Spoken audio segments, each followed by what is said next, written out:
이 베누베노에서 이제 멀티플로 할 때 이게 이제 듀얼 루멘 같은 경우는 이게 가장 이제 크게 문제가 되는 건 아니고, 이제 리서큘레이션이 이제 발생을 하지 않습니다, 거의.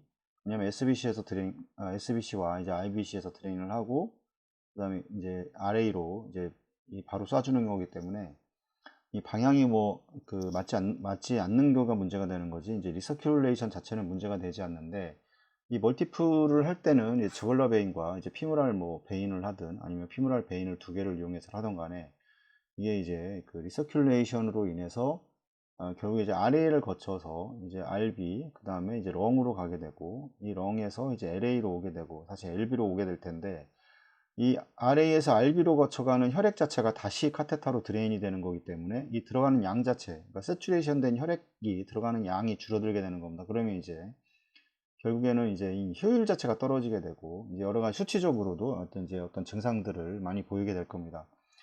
일반적으로는 한 20% 정도는 이제 리서큘레이션이 이제 일어난다고 보통 이제 이야기를 하는데, 이거에 대해서 좀 이해를 하실 필요가 있습니다.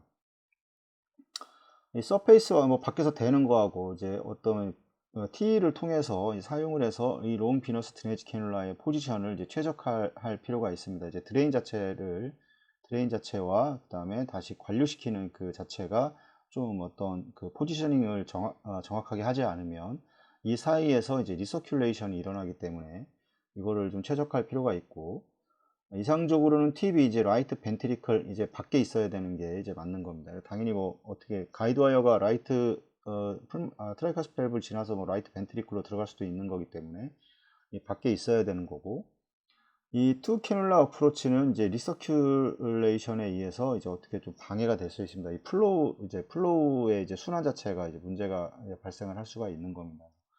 이 리서큘레이션은 펌프 플로우가 이제 증가를 합니다. 그 다음에 이제 아티리얼 세츄레이션이 이제 떨어지는, 이게 펄링 되는 이런 거로 식별을 할 수가 있는데, 그러니까 펌프 플로우는 증가를 하는 건 당연합니다. 왜냐하면 이 베노 아트리얼과 베노의 차이는, 이건 동맥 시스템에서 이제 순환을 해야 되는 거고, 얘는 이제 정맥만 돌기 때문에 당연히 이제 정맥의 압력 자체가 거의 0에 가깝기 때문에 플로우는 당연히 만약에 3000rpm이라고 했을 때 플로우 자체는 상당히 차이가 많이 나게 됩니다. 이제 이것만 가지고 판단을 하기는 이제 쉽지가 않은데, 정맥 시스템은 당연히 플로우가 더 많이 나오게 되지만, 이게 이제 리서큘레이션에 의해서도 더 많은 플로우가 또 증가할 수 있다는 점도 이제 인지를 하고 있어야 됩니다. 리서큘레이션의 진단을 이제 서포팅하는 거는 결국에는 이제 나가는 것 말고 이제 옥시네이터에서 이제 세츄레이션이 돼서 나가는 플로우는 아니고, 이거를 측정하는 게 아니라 이제 펌프에서 환자 이제 RA든 아니면 피물 RA에 들어가 있든 SBC에 있든 간에 이 들어오는 쪽에 혈액을 뽑아서 이 SbO2를 이제 측정을 하게 되는 겁니다. 이게 75%가 보통 기준이 되는데, 이 미만이거나 여기서 보시면 진단하는 건 이제 믹스드 비너스 세츄레이션의 증가와 관련이 있고, 일반적으로 이제 풀모닉 밸브 디스탈에서 측정되는 이제 추루 믹스드 비너스가 아니고 이 비너스 드레이니지 블러드의 포화도를 측정을 해야 됩니다. 그래서 이거는 CPB에서도 마찬가지입니다. CPB에서도 리저버가 있고 이제 드레인이 됐을 때 이 부분의 어떤 이제 측정 장치를 통해서 이제 SbO2를 이제 지속적으로 봅니다. 그래서 리저버를 통해서 이제 드레인이 되고 펌프로 가고 옥시네이션을 거쳐서 이제 에올타로 들어가서 이게 시스테믹으로 돌아서 다시 이제 리저버로 들어오는 거에 이제 SbO2를 측정을 하게 되면, 이게 결국에는 이제 조직에서 이 산소의 이 공급과 그 다음에 산소의 소모의 이제 비율을 알 수가 있기 때문에 이 SbO2를 측정하는 게 가장 이게 중요합니다. 그래서 이 부분이 정상적으로 75%를 이제 유지를 한다 그러면, 이게 만약 떨어져 있다고 하면 원인은 DO2가 원활하게 되지 않는 거죠. 이렇게 DO2가 안 된다는 건 옥시네이터가 이제 페일리어가 날 수가 있는 거고, 아니면 이제 FiO2를 정상적으로 공급을 하지 않는 경우일 겁니다.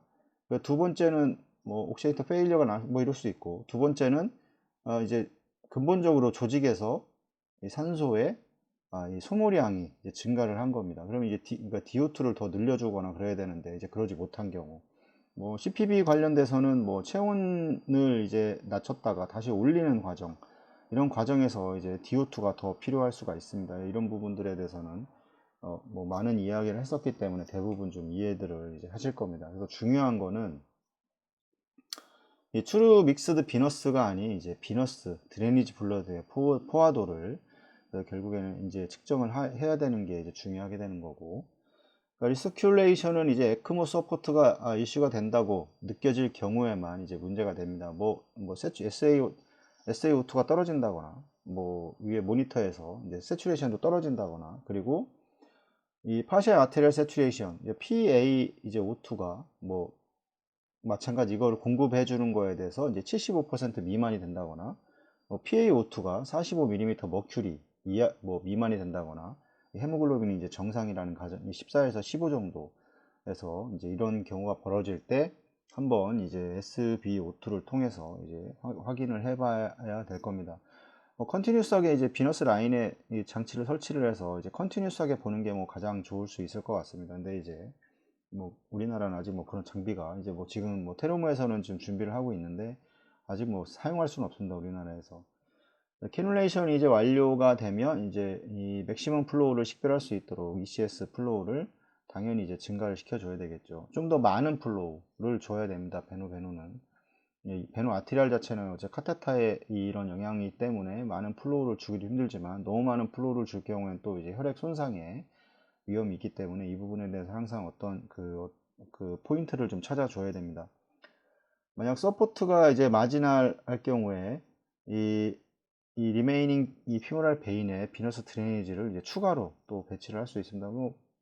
뭐 피모랄 주글라 저글라 베인과 그다음에 이제 피모랄 베인을 통해서 이제 RA에서 순환을 시키고 있다고 하면, 이게 많이 안 된다고 그러면 피모랄 베인을 하나 더 넣던 해서 이제 Y로 해서 드레인을 하고 이제 뭐 저글라 베인으로 넣어주게 되는 뭐 이런 식의 이제 방법을 또 취할 수가 있고, 만약에 이제 이런 그 볼륨 자체의 문제, 그다음에 그 드레인 자체가 문제가 돼서 이런 문제가 생긴다 그러면 이렇게 할 수 있습니다. 이런 경우에 또 이제 짧은 캐뉼라여야 하고 저글라 베인에 들어가는 거는,